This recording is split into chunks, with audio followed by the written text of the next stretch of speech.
Tu es noir, tu es blanc, tu es grand, tu es petit, tu es différent. Les étiquettes s'adressent à tout le monde. Moi, en fait, je suis handicapé et je suis FIF. FIF sans E. Ça, c'est ce que les gens me disaient à l'école secondaire. Je ne savais pas que j'étais ça. Mais les gens me traitaient de handicapé et de FIF. L'étiquette handicapé est apparue vers la maternelle environ. Je suis né avec des problèmes de santé au niveau de la colonne vertébrale et je portais un appareil pour le dos qui était très voyant. Ça faisait comme des petites oreilles de lapin en arrière et ici dans le cou. Donc, les gens m'étiquetaient comme handicapé. L'étiquette FIF, elle est apparue un peu plus tard vers l'adolescence. Bon, on va s'entendre sur un point. Je ne suis pas le gars le plus masculin dans la salle. Je suis délicat et j'ai des émotions. Tous les gars ont des émotions. Tous les gars ont des émotions, sauf que moi, la différence, c'est que je n'arrivais pas à les cacher. Ce qui n'était pas facile non plus, c'est que les insultes commençaient le matin, en rentrant dans l'autobus, durant les cours, durant les pauses, durant l'heure du dîner, en retournant à la maison, et même la fin de semaine. Par exemple, Rimouski, c'est une petite ville. Donc, si j'allais au centre d'achat, par exemple, et je rencontrais des jeunes de l'école, encore une fois, je faisais rire de moi. Partout où j'allais, je traînais mes étiquettes. Partout où j'allais, j'entretenais mon rôle de victime. Est-ce que la situation aurait été différente si j'aurais changé mon attitude? Je suppose que oui.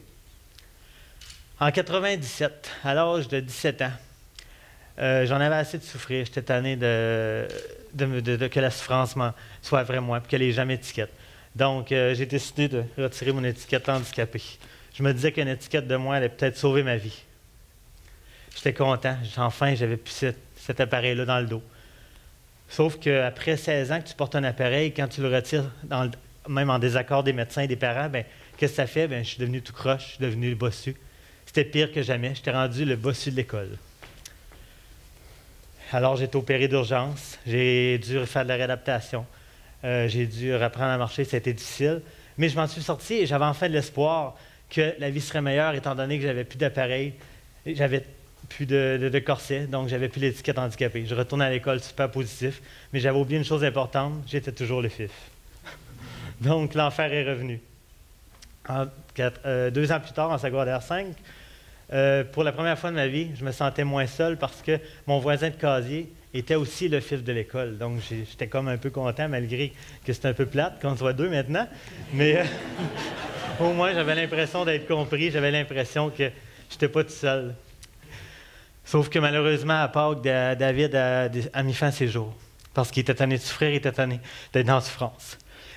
Depuis ce jour-là, ben, j'ai enlevé mon étiquette FIF et j'ai promis à Danny que jamais plus j'allais me faire taper dessus, jamais plus. Jamais plus j'allais me faire taper dessus. Et que depuis ce jour-là, je ne suis plus une étiquette, mais je suis une personne, je suis Bruno Saint-Pierre et fier de l'être.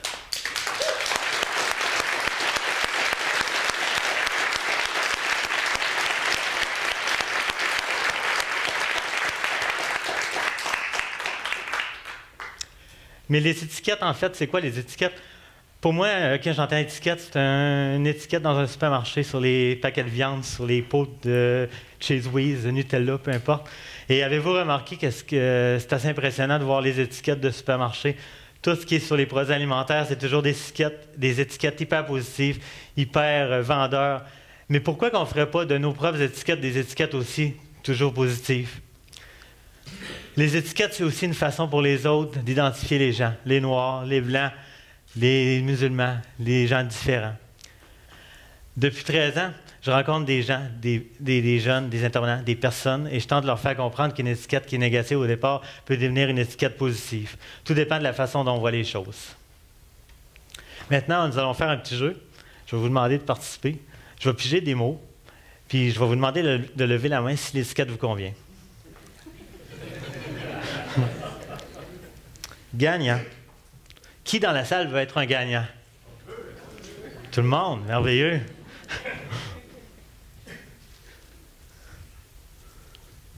Imbécile. Oups. Qui dans la salle veut être imbécile?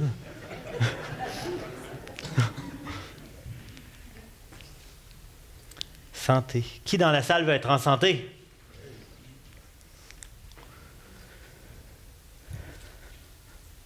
Gay. Qui dans la salle veut être joyeux?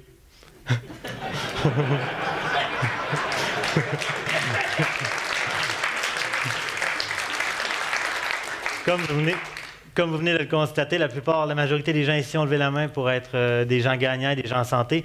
Les étiquettes, tu es libre de les accepter ou pas. Tu es libre de choisir ce que tu veux être comme personne. À toi de choisir tes propres étiquettes. Je pense que c'est important que les gens cessent de se laisser imposer leur vie et qu'ils décident de choisir leur vie et leurs propres étiquettes, qu'est-ce qu'ils veulent devenir comme personne. Maintenant, je vous lance un petit défi.